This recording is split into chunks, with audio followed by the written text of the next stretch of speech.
આપણે તો વર્ષોથી એવી માન્યતા છે કે બાળકને દાંત આવતા હોય અને જો એ માંદું પડે તો બધા એવું જ માને કે ભાઈ દાંત આવે એટલે બાળક માંદું પડે જ, એને માટે તો ડોક્ટર કે દવાની શું જરૂર છે. તો ચાલો મિત્રો આપણે જોઈએ કે દાંત આવવાની પ્રક્રિયાની અંદર મિથ અને ફેક્ટ શું છે. પહેલું તો બાળકને દાંત આવે એટલે તાવ આવે.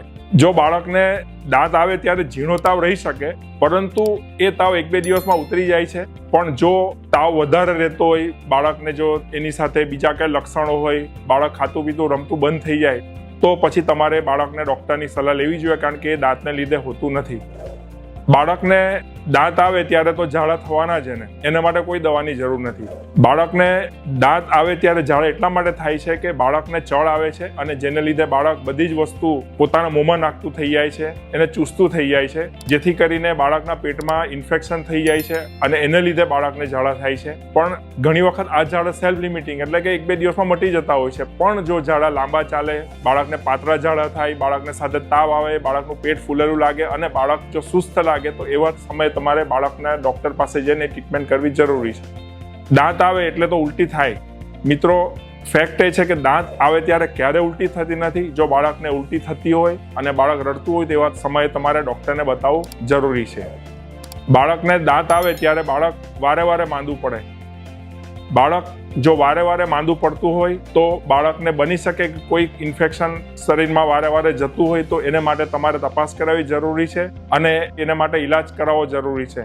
હા, બાળકને દાંત આવે ત્યારે અમુક વસ્તુઓ થાય છે. દાખલા તરીકે બાળકને ચળ આવવી, ઝીણો તાવ આવવો, બાળક થોડુંક ચીડચીડ થઈ જવી, એની ભૂખ ઓછી થઈ જવી, અવાડા ઉપર પેડા ઉપર સોજો આવવો, આ બધી વસ્તુઓ કોમન છે. પણ એને માટે બધી બીમારીઓ એની સાથે જોડવાની જરૂર નથી. તો આપણે શું કરી શકીએ જેથી બાળકને દાંત આવતી વખતે તકલીફો ઓછી થાય? તો પહેલું તો એ કે તમે બાળકને સોફ્ટ ટોય ચાવવા માટે કે એને ચૂસવા માટે આપી શકો.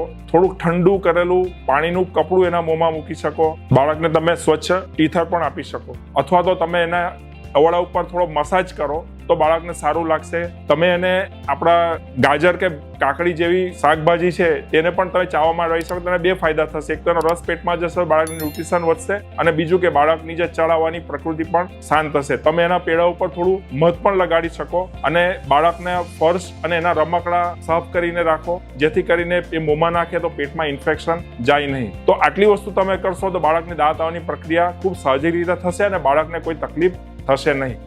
જો તમને પણ આવા માહિતીપ્રદ વિડીયો જોવા હોય તો તમે મારી ચેનલને અવશ્ય શેર અને સબસ્ક્રાઇબ કરો, અને કોમેન્ટ બોક્સમાં તમને કોઈ પણ વિષય વિશે ચર્ચા કરવી હોય તો તમે નીચે લખી શકો છો. Thank you.